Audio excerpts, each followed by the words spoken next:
Ce n'est pas ta faute.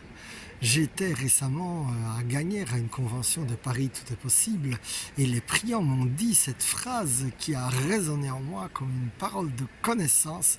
Ce n'est pas ma faute. Alors, mon frère, ma sœur, je veux aussi te dire, ce n'est pas ta faute. Ce n'est pas ta faute si tu as eu des parents qui étaient incompétents, peut-être pas de mauvaise foi, mais qui n'ont pas su te donner l'amour que tu espérais, que tu attendais, des parents qui ont exigé de toi que tu sois parfait ou plus que parfait. Ce n'est pas ta faute. D'ailleurs, c'est quelque part leur problème, comme dirait la coach. Mais enfant, le souci, c'est que nous prenons en nous, nous considérons que nos parents sont parfaits et donc leurs injonctions, nous les prenons en nous.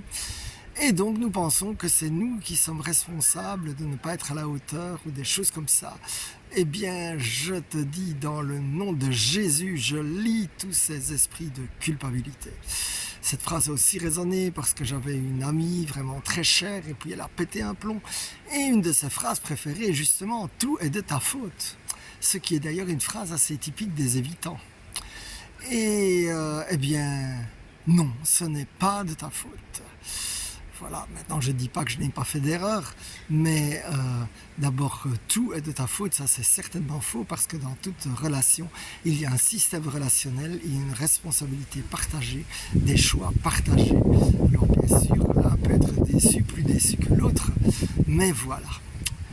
Je te loue et je te bénis, Seigneur, parce que si tu nous as donné la culpabilité, c'est une bonne culpabilité, celle qui va permettre de ne pas faire de bêtises, celle qui va permettre de réfléchir avant de faire n'importe quoi, ou bien celle qui va aussi nous pousser à aller nous confesser, que ce soit un prêtre si tu es catholique, ou un ancien ou un pasteur si tu es protestant, puisque la parole de Dieu dit « confessez vos péchés les uns aux autres », et ensuite tu seras pardonné et libre parce que Jésus te veut pardonner et libre. Il ne te veut pas écraser sous le poids de cette ta faute, surtout quand ce n'est même pas nécessairement le cas. Par contre, l'ennemi en profite, lui, pour te mettre de la culpabilité toxique, celle des regrets, puisque les regrets, c'est de la culpabilité, plus de la tristesse, celle des regrets de j'aurais dû faire ceci, pourquoi j'ai pas fait cela, etc. Mais ça ne vient pas de Dieu. Alors mon frère, ma soeur, je te bénis. Et j'appelle sur toi cette libération, Jésus, qui est venu délivrer les captifs. Eh bien, si tu es captif de la culpabilité, j'appelle cette libération sur toi.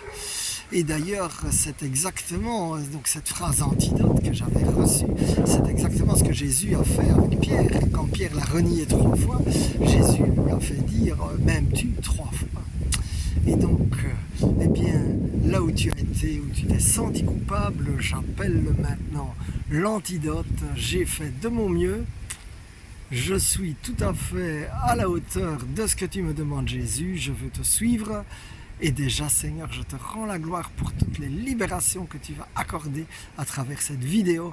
In Jesus' name, Amen, Amen, Amen.